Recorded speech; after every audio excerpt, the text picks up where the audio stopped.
Hey there, YouTubers. I want to show you guys my new dredge today. It's been a long time since I put up a prospecting video.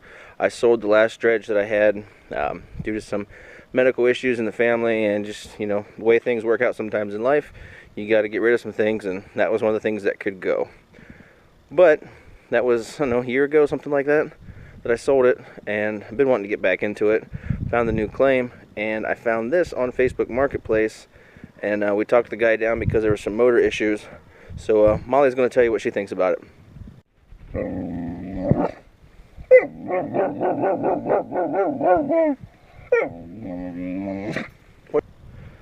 Alright, hope you guys liked that. That was from a camping trip we took the night that we went and used this dredge. So let me show you a little bit about it. It's got the 3.5 horse Briggs on it. It didn't run when we got it. It would fire up, but it wouldn't stay running. Turns out there was a gasket that was bad and the diaphragm needed fixed. So luckily we were able to get that figured out without having to put a new carb on it.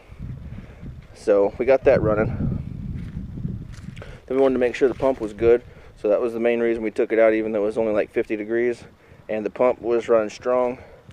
We got all the attachments with it, whether we wanted to run it for just the highbanker or run the dredge. The hose is kind of short. That kind of sucks.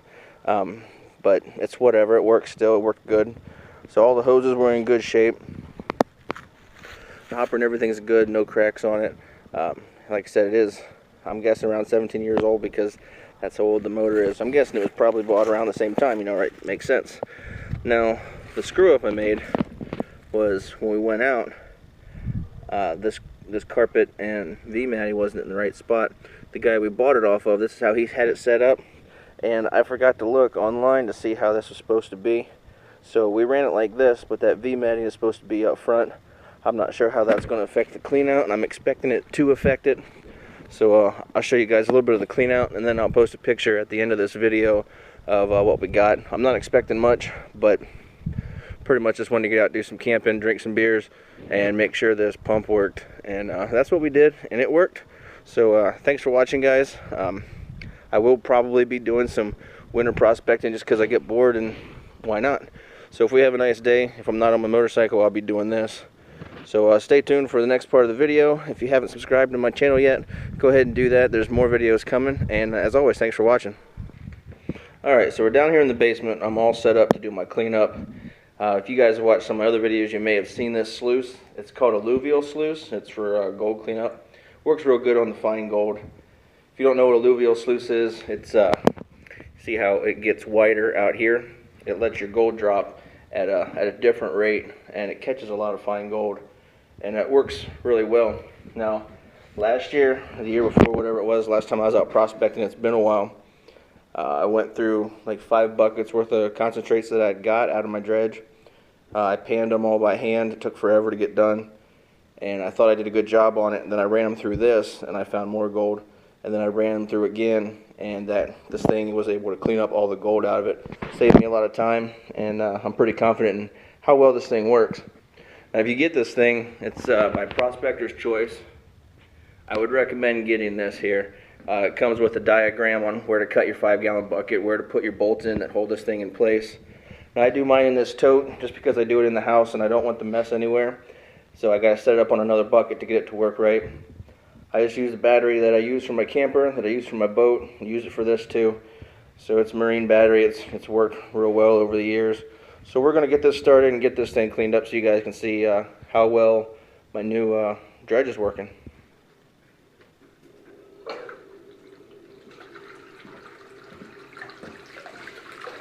Alright, you can see how that water's coming down. See how it, right here, it's not quite catching yet. Give this thing a minute, and eventually it'll work over. If it doesn't, you just kind of run your finger along the sides. That gets the water where it needs to be. Sometimes up in this area, you'll find little bubbles. So I just run my finger through here, get any little bubbles out. Don't forget to put a little Dawn in there. Keep your gold from floating. Try not to add too much, and if you use warm water, you end up with a bunch of suds. I found that out one day. I thought I'd be smart and use warm water instead of cold. I had suds all over the place. So this thing seems to be, I guess, ready to go. Let's get some dirt in there.